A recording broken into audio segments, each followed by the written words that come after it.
నేనేమన్నానరా అడుగుతున్నావు అని చెప్పేసి అనేసరికి, నువ్వు నా భార్యని ఎప్పుడు ఏదో ఒకటి అంటూనే ఉంటావు, అసలు నువ్వు ఆ మాట ఎందుకు అన్నావు అని చెప్పేసి అనేసరికి కార్తీక్ అంటూ ఉంటాడు. అలా అనేసరికి వీడు ఆ మాట మర్చిపోయినట్లుగా లేదు, నేనే మర్చిపోయినట్లుగా నటిస్తాను అని చెప్పేసి పారిజాతం అనుకుంటూ ఉంటుంది.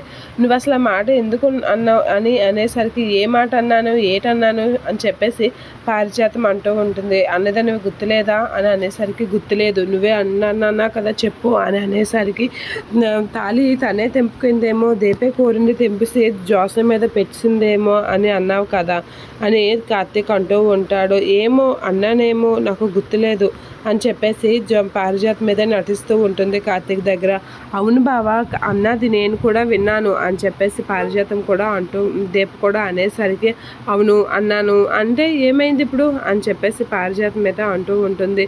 అయినా మా ఆవిడకి అనేసి మాట్లాడతావు కదా, ఏ మాట అన్నావో గుర్తు ఉండదు, అందుకు కాబట్టి నేను ఖచ్చితంగా నీకు గుర్తు చేస్తాను పారిజాతం అని అనేసరికి, అవును అనే ఉంటాను లారా అని అనేసరికి, అయినా ఇది పెద్దసరికి చెప్తే ఏమవుతుంది అని అంటే, ఏమవుతుంది బాగా అయితే మా ఆయనతో నన్ను తిట్టిస్తారు, లేదు అంటే కర్రతో కొట్టిస్తారు, అంతే కదా, అందుకుమించి మీరేం నన్ను చేయగలుగుతారులే అని చెప్పేసి పారిజాతం అంటూ ఉంటుంది.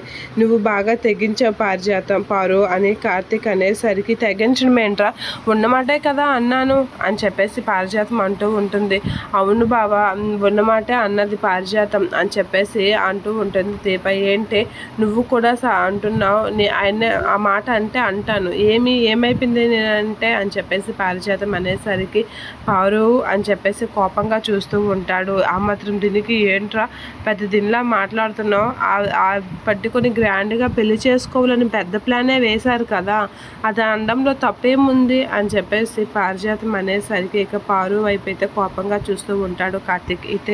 ఇక దీప కూడా పారిజాతం వైపు అలా ఇద్దరు అలా చూసేసరికి, వీళ్ళేంటి ఇలా చూస్తున్నారు, వీళ్ళు ఏదో ప్లాన్ వేసినట్లుగా ఉన్నారు, నాకు అర్థం అవడం లేదే అని చెప్పేసి పారిజాతం అయితే మనసులో అనుకొని, ఏంట్రా అలా చూస్తున్నారు అనేది అంటూ ఉంటుంది. ఇక కార్తీక్ అయితే చాలా కోపంగా చూస్తూ ఉంటాడు పారిజాతం వైపు.